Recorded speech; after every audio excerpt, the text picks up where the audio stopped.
Talking with Betty. Betty, you're with. Hello. Whoa, hi, Betty.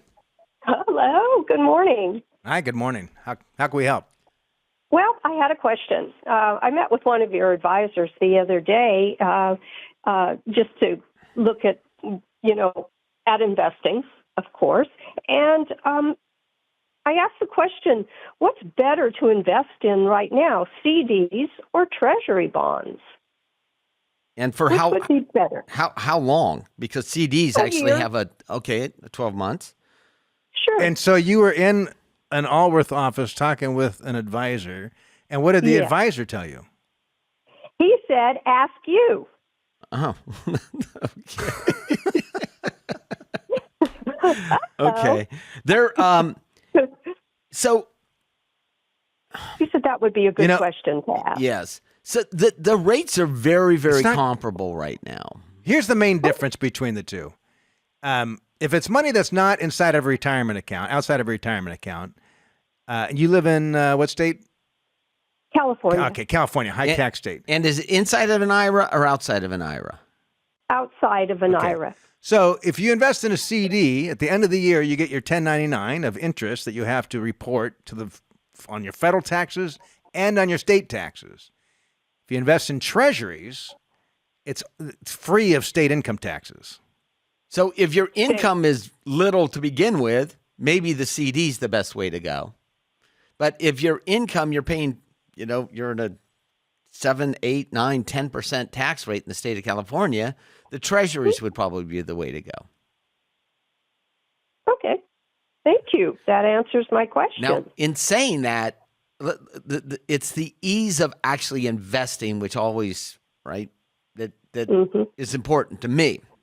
So an advisor actually can do brokered CDs, but you're probably not going to get the highest rate on that particular day, although you may, but you're going to get close to the highest rate. So what that means is if I go to NerdWallet, there are banks throughout the United States on FDIC that are FDIC insured that are trying to raise capital, and they will pay a premium on that particular day. And it could be like Bank of, Georgia, Macomb, Georgia, some bank you've never heard of.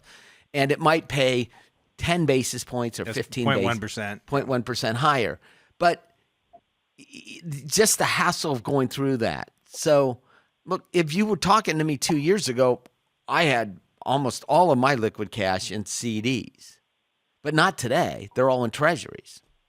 Okay. But every situation is a little different. A little bit different. But it's pretty much a push. And neither one of it's going to have any, whether you use treasuries or CDs, not going to have any impact on your standard of living.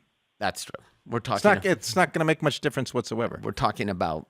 What will make a much bigger difference is what percentage of your portfolio you keep in ultra conservative investments like that, and what percentage of your portfolio you have invested to grow for you, and that can keep pace with inflation and offset your living costs that go up. And what's the answer to that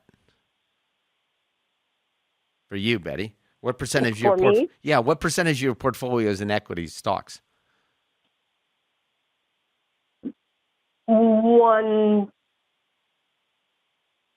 Maybe 5%. 5%, let's say. Well, that's not going to keep up with inflation. So the question you asked is treasuries or CDs, and maybe the question you should have asked is my portfolio appropriately allocated so that I can live on it for the next 20 years and maintain my same standard of living? Okay. And the answer to that is at a 5% equity exposure. Probably not, unless you've got way more money than you need. Do you? Yes. Okay. Well, then do anything you want with it. But even then, if it's way more money than you need, is there a beneficiary that's going to receive this at your death? Yes. Okay. Let's manage it for them and not for you. Or some portion. So I have clients that have way more money than they need.